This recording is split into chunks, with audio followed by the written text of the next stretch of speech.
Veletrh IFA otevřel své brány a magazín SEL nemůže na této akci v Berlíně chybět ani letos. Přinášíme vám video s největšími highlighty v kategorii domácích spotřebičů, které jsme zde měli možnost vidět. Kromě toho ale na našem kanále postupně najdete také podrobnější samostatná videa ze stánku a expozic jednotlivých značek a firem, které tady vystavují. Takže teď jdeme na to. Největší highlighty veletrhu IFA 2025.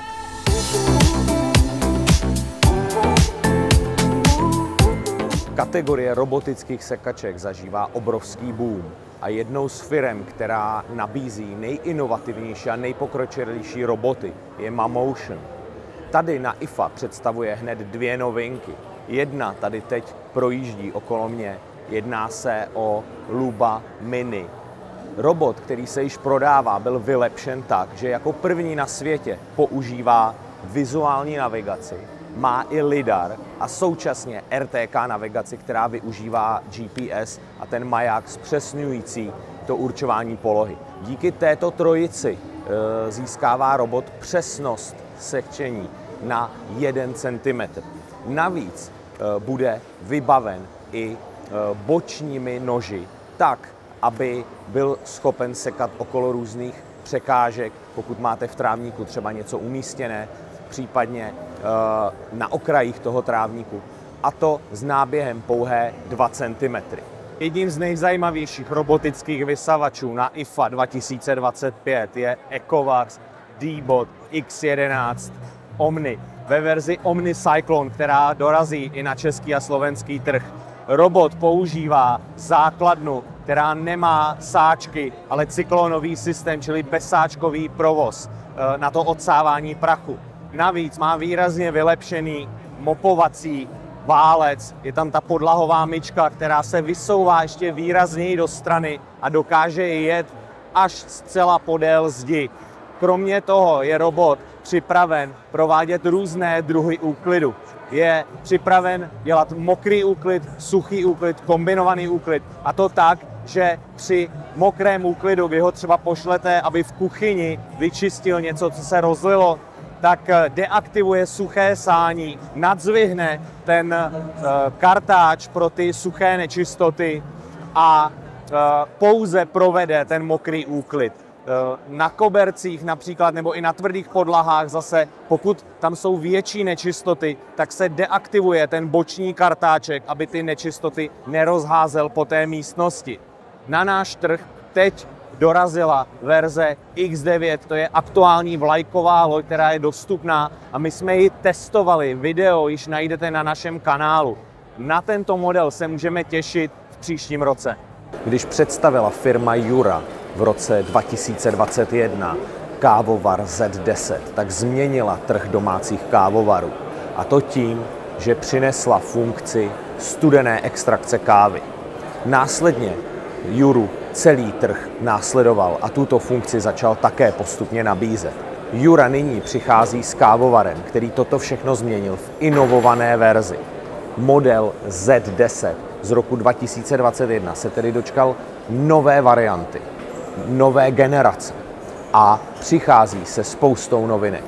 Má úplně přepracované menu ovládání, které je mnohem intuitivnější a displej má mnohem lepší reakce, ale to není to hlavní.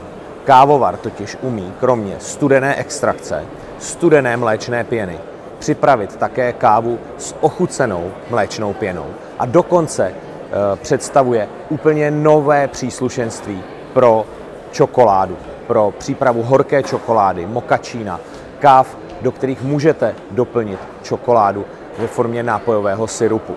Jsme na stánku Liebherru na veletrhu IFA 2025 a přišli jsme se podívat, co nového si německý specialista na chlazení a mražení připravil. A hned na úvod tady máme takovou pecku A-20%. O 20% úspornější lednice, než je energetická třída A. V reálných číslech to znamená v případě této kombinace s mrazákem dole 92 kWh za rok. To je několikanásobně méně, než jsme byli ještě před pár lety zvyklí.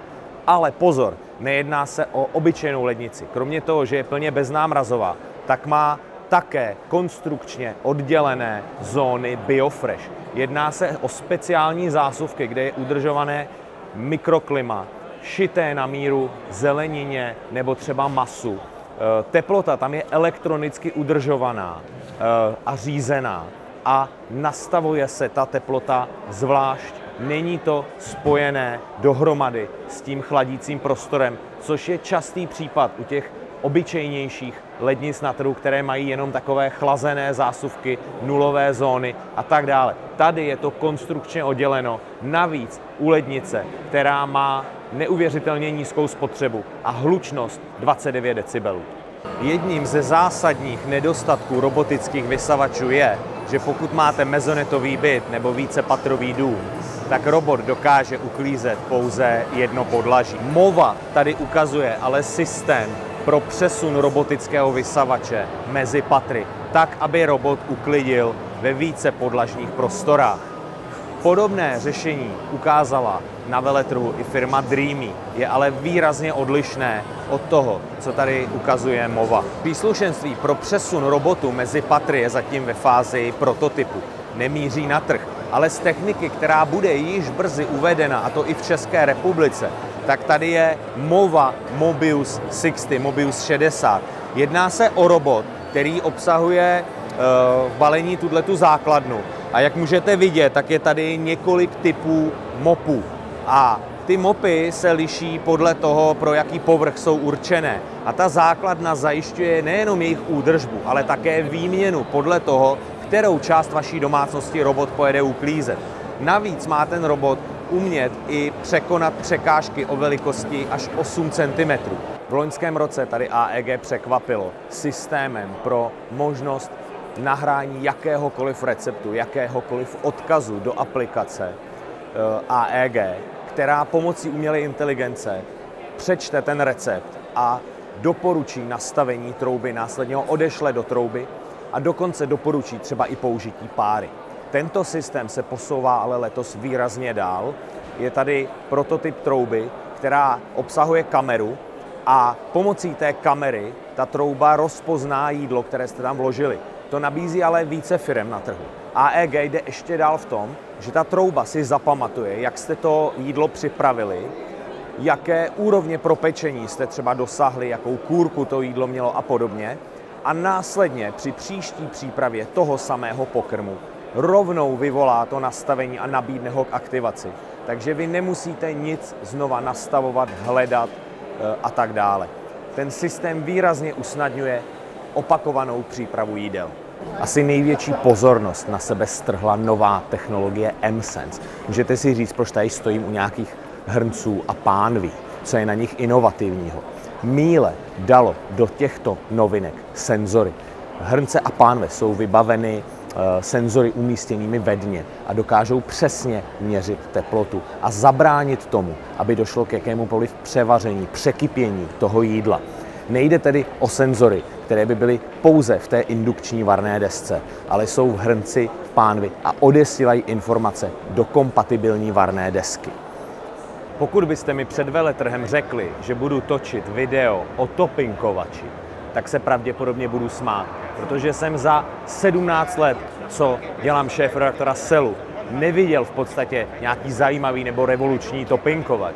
Tento není revoluční v tom, že by nějakým jiným způsobem opékal topinky, ale to, že má vsazený displej o velikosti smartphonu ve svém těle a vy máte možnost volit různé typy chleba, dokonce vytvářet uživatelské profily pro jednotlivé členy domácnosti, tak to je skutečně něco, co ten topinkovač dělá mimořádně zajímavý. Teď nejsme u žádného tradičního výrobce velkých domácích spotřebičů, ale u firmy Dreamy, o které ještě před pár lety v podstatě nikdo neslyšel. Následně přišla jako takový uragán na trh robotických vysavačů a nyní vstupuje do spousty nových kategorií, včetně velké domácí techniky, jako jsou třeba tyto lednice. Ale nejde o žádné čínské béčko, o jakém by byla řeč třeba před 10-15 lety. Toto jsou špičkové spotřebiče se zásuvkou, se sníženým obsahem kyslíku, mrazákem, který jde až na -32 stupňů Celsia. Dreamy tady ukazuje tu neuvěřitelnou dynamiku toho pokroku a toho, jak ty čínské firmy válcují ty západní značky. Tento příspěvek, který není o tom, že bych tady chtěl zdůraznit nějaký konkrétní highlight, ale spíše to, že tady vidíme obrovské množství lidí, které jsme byli zvyklí vídat u Bosche, u Siemensu a v posledních letech třeba u Samsungu nebo u LG. Nyní se ty davy přesunuly třeba k DreamMe. A DreamMe tady nemá samozřejmě jenom tyto velké spotřebiče, ukazuje tady nejmodernější a nejpokročilejší roboty, sekačky, ale i beauty care, kterou chce konkurovat Dysonu. Když si ty výrobky vezmete do ruky, tak je vidět, že to opravdu není žádné Bčko, je to top kvalita a ty západní značky se musí začít obávat a měly by začít něco dělat, protože jejich relativní pasivita je ve srovnání s tím, co předvádějí v marketingu, ale i v tom inovování a v té kadenci těch inovací, ty čínské firmy, tak ten rozdíl je neuvěřitelný. Značka Hisense je dlouhodobě zaměřená na nejmodernější technologie a posouvání hranic toho, co je možné.